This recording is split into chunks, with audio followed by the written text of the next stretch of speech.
really awesome services, and we're very excited to have them here today. So without further ado, I'll let y'all give your introductions, and then I'll have your slides up shortly. Okay. Hi everyone, I know we are in the mid-afternoon slump. Hopefully everyone has gotten a cup of coffee. I know we're a couple of hours off from an ice cold beer as well.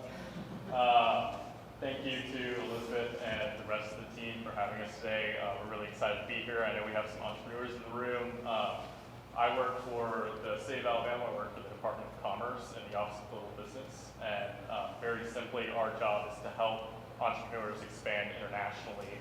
And as Elizabeth said, when you think of exporting, you think of building a little product and shipping it to Germany or whatever. But services can also fall under that. In any case where dollars are flowing or currency is flowing internationally back to the U.S., that's an export, and we're going to help you do that. So my job in particular is to take companies to foreign countries to help you find buyers for your product. So our office leads international trips, multiple international trips every year. We also administer a grant that Megan mentioned a few minutes ago called the State Trade Expansion Program grant. That, of course, with all the other federal grants and loans, is currently paused, but we are hopeful that it will not be very shortly. So we use that money to help companies offset some of the costs associated with exporting. That could be the travel that it takes to get you to that country. That could be research services. That could be credit insurance. There's a number of categories that those funds can be used for. And I want to keep my comments very brief so that Carolyn has plenty of time. So I'll let you give your spiel and then we'll run through our slides. So I'm Carolyn Turner. I'm with the Alabama International Trade Center, which is part of the SBDC, Small Business Development Center. We are one of those resource partners that's under the SBA, like Megan was talking about. So we get our federal funding through the SBA. That means that we're also on the chopping block. We'll see what happens. But we provide free assistance to small and medium-sized companies across the state of Alabama. There are 4 divisions within the SBDC. We have our domestic business advisors, and they work with startups and entrepreneurs on business plans, how you write a strategic growth plan, hiring and firing, QuickBooks, tax questions. We've got training on all of that. We have a capital access team, so if you guys need help putting together your financial documents or help with market research with your business plan or putting together projections, we have advisors that help with that. We have a government contracting team called Apex. They work with companies that want to sell their product or service to the federal, state, or local government. And then there's me on the trade side. We work with importers and exporters on training and market research to train you on the basics of international business. So I'm basically like a teacher, and I will hold your hand and walk you through the process. And then we also do market research to help you figure out where overseas would be a good fit. We're also working a lot on the import side of things. I know that Kiana mentioned import tariffs. We have a webinar coming up on import tariffs and supply chain effects, supply chain resiliency on March 19th. All of that is free. We're funded by tax dollars, so please take advantage.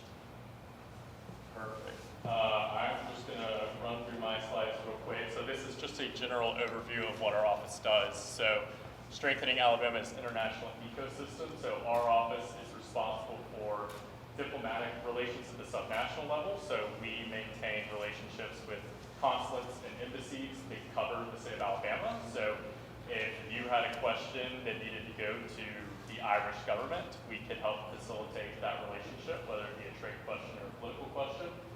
We support Alabama's FDI attraction efforts. So we have someone in our office who helps incoming foreign companies that are going to establish their operations here and hire people. And then we assist companies in accessing foreign markets and increase international sales. So that is my job in particular, is to work with companies. We're part of this sort of life cycle that with Carolyn, where we could take a company from having never exported before to effective international sales within a year, depending on the company's capabilities.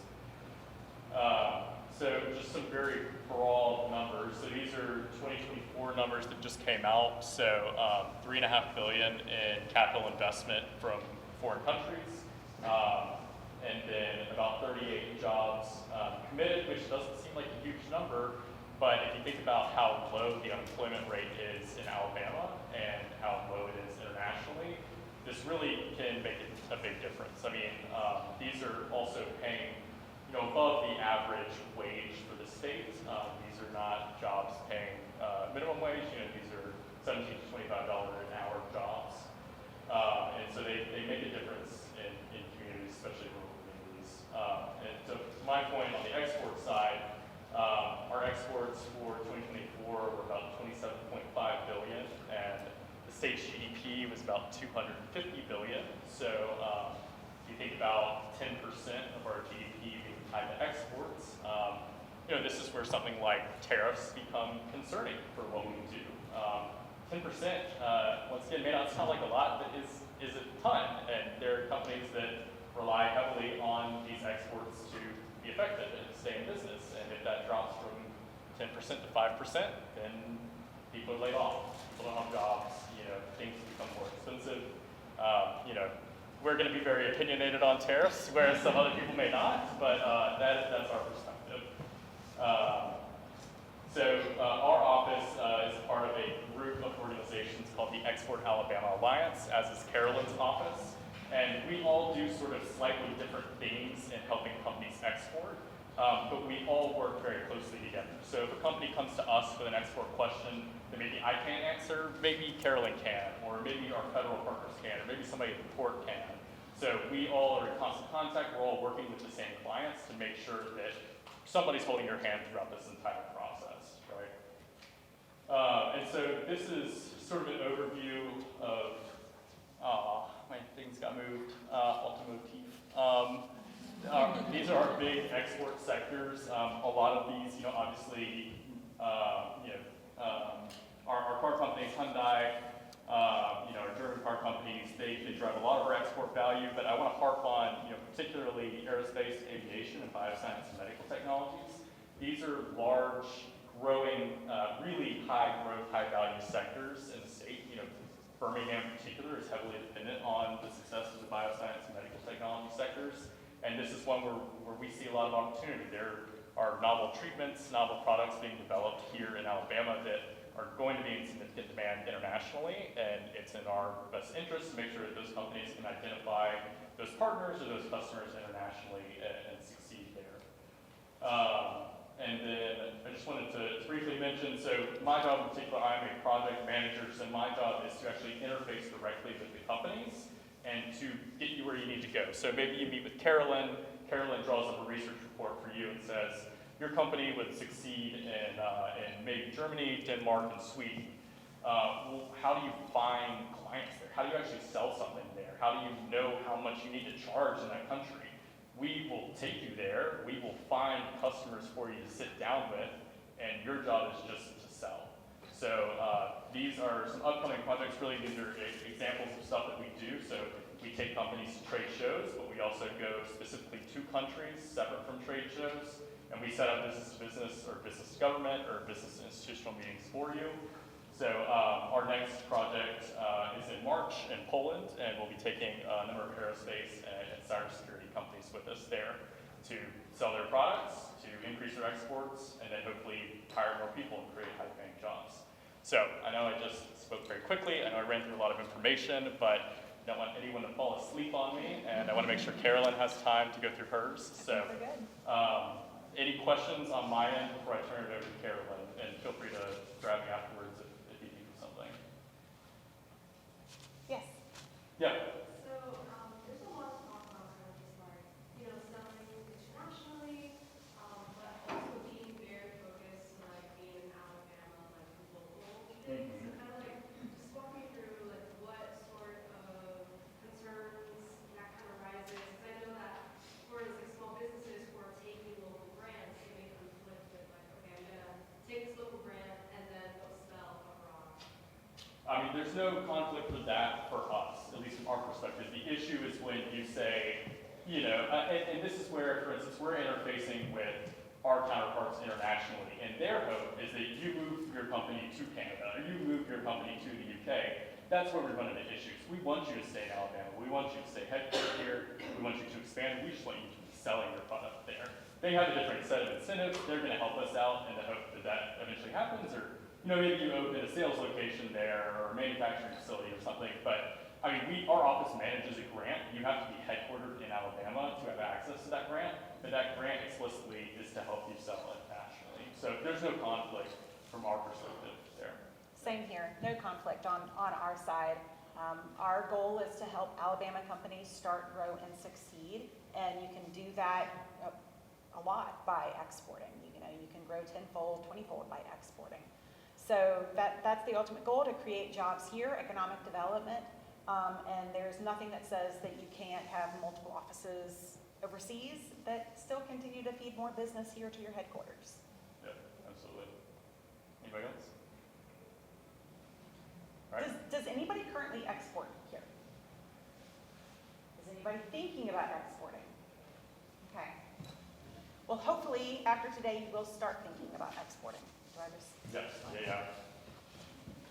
So, there are a lot of resources that are out there to help you with exporting, and one of the things that we do is education on why you should even think about it. Yes, as David said, typically companies that are exporting and bringing in export revenues tend to have higher paying jobs. The other thing to think about is just, what is the market potential? A lot of people think like, hey, we're in the US, we've got a huge market here, I don't even have to think about looking elsewhere. Well, 80% of the world's purchasing power is outside of the United States. I mean, you definitely see it in the news today. We tend to be very internal focused. We think everything that's happening here is the most important thing that's happening in the world. It's not. 92% of economic growth, 95% of the world's consumers live outside of the United States. Let that sink in. 95% of your potential consumers live outside of the United States. It's a big world out there. So we want to make sure that when you start thinking about international, how do you know if you're ready? And we work with companies, we work with entrepreneurs at all stages. We work with some that is just one person and they're just starting, and they're a student at UAB that has some kind of a tech idea, all the way up to manufacturers that have 500 employees and they're already exporting to 70 countries. We cover everything in between. But when you're just starting to think about it, you want to make sure you think through the process of, does your company have a product or service that works for export? It's a pretty broad range. If you have any kind of tangible product, it's probably exportable. If it's a service, there's definitely a lot of potential there, but not every service is exportable. If you have a fintech, if you're software as a service, engineering, architecture, all that can be exported. If you run a local janitorial service, that's not going to be exported. Now, if you wanted to open up a franchise of your company in another country and start providing janitorial services there, I've definitely seen that happen. I've seen companies do that successfully, where they had contracts with, they started with U.S. embassies in Africa, providing janitorial services to those embassies, and then from there grew to other countries' embassies that were located in Africa. So it can happen. Just like you need a business plan, you need an export plan. You need to be strategic. It's a big world out there, and you can't go after the whole world at one time. So you need to be strategic and think, where can I have the most success? Where is the lowest hanging fruit? Where can I be easily successful? Does your company have the sufficient production capacity? If you're already at capacity, selling just here in the Southeast US, you don't think international yet. You need to make sure that you can either have excess capacity or you can hire to create the excess capacity. Do you have the financial resources? One thing we like to say is that if it's going to take you 6 months to do it here, it's going to take you a year to a year and a half to do it internationally. And all of that takes time and money. It takes money to go to a foreign country. It takes money to translate your products' labels into other countries, or your white papers, or your educational materials, or your website. All of that takes time and money. So you need to be willing to dedicate resources. You want to make sure that you develop a team, and that's where we come in play with this Export Alabama Alliance. So you're going to have an internal team. A lot of times that's just you. If you're a one-man shop, if you're just at this by yourself, you're wearing a lot of hats. And you're already used to that, right? I mean, you're already doing that.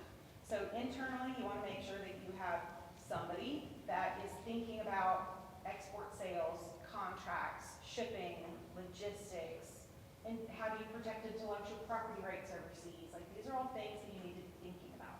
And then on the external side, working with a bank that can handle international transactions. Oftentimes, a company starts at a local credit union, and that's great. It can service everything you need domestically. They're not going to be able to help you if you needed to send a wire transfer to somebody in Germany. It's only the big banks that can do that easily. So those are things to think about.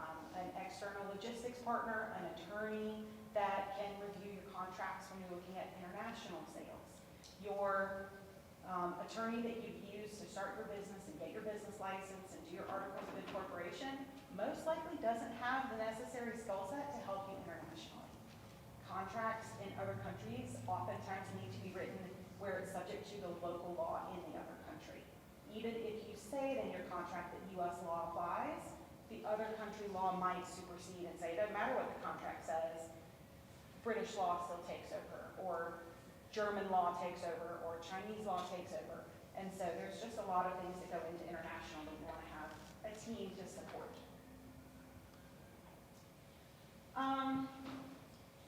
There are programs specifically for financing your exports through the SBA and the Ex-Im Bank the most. So just the same way that Megan was talking about the SBA loans that are available for domestic business, there are SBA loan guarantees to finance your exports. And a lot of people don't know that you can actually use those export working capital loan to buy imported raw materials. So if you are manufacturing something and you want to buy imported component parts, you can get a working capital line through the SBA as long as a certain percentage of sales go for exports. And then the Ex-Im Bank steps in with export credit insurance. It allows you to extend 90-day credit terms to a foreign buyer, and it's insured by the U.S. government. You probably wish that you had this on all of your domestic sales, but unfortunately it's only on the export side. But yeah, it's insured by the U.S. government up to 95%. So we're hoping to convince you guys to start thinking about international for all of these reasons. Increasing your jobs and profitability. It can make you less dependent on a local economy, therefore less susceptible to economic downturns here. If we have a downturn in the economy here, oftentimes it's not the same everywhere else.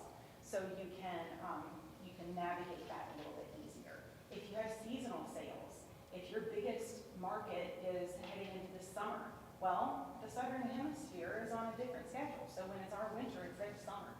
So you can always be taking advantage of that. There's a steep learning curve, but that is why we're here to help. How are we doing on time? Getting close, but good. Okay, here's my contact information. I don't think we said it at the beginning, but everything that I'm saying here is my personal information. I'm funded by the Small Business Administration, so as far as I know, all of the programs are still existing and will still be around. The names might change from some of our programming. We'll just have to see how that goes. But I'm definitely here to help. My office is here at the depot, actually. So we've been here almost since the depot's inception, the Small Business Development Center. Anything else? This is back on. Yeah, and I know it can seem like a lot, and it is daunting, but I mean, we have seen companies that are one person export successfully. There are tools and resources and people who want to see you succeed internationally, and we will do everything in our power to help you do that. So if you have a question, if it's something you're interested in, please don't hesitate to reach out. And if I can't help you or Carolyn can't help you, the odds are that we know somebody who can. So I think that's all I got. Yeah. I've got a couple success stories real quick, but so there was a guy that wanted to start exporting. He owned a bunch of the mini shops that were in the hallways in the malls. I don't really go to malls anymore. I don't even know if that's still a thing, but that was his main business. But he was from Pakistan and still had some connections there. And he wanted to start basically a consulting business where he would help other Alabama companies get their products or technology into Pakistan. I honestly thought it was gonna go nowhere. I was like, this is not gonna work. I don't know, you don't have any skill set in these industry sectors that you're trying to get into. But he worked hard and he ended up representing another innovation depot company. They have since graduated and moved on and they got purchased by some big company, so they're really successful. But at the time, it was called Diamond Fortress, and they had developed some technology for mobile banking. It was used for a bunch of other things, but that was one of the possible uses for getting access to mobile banking using your fingerprint. This was a number of years ago. And this small one-person shop who had some experience in Pakistan brought that technology to Pakistan, met with the banks, and I think signed contracts with the 3 largest banking institutions in Pakistan. It works. So yes, it can be hard, but it's totally doable. And I've seen so many success stories from just individual people that wanted to start. A UAB student designed a product and was able to successfully sell on eBay to over 150 different countries. So, any questions?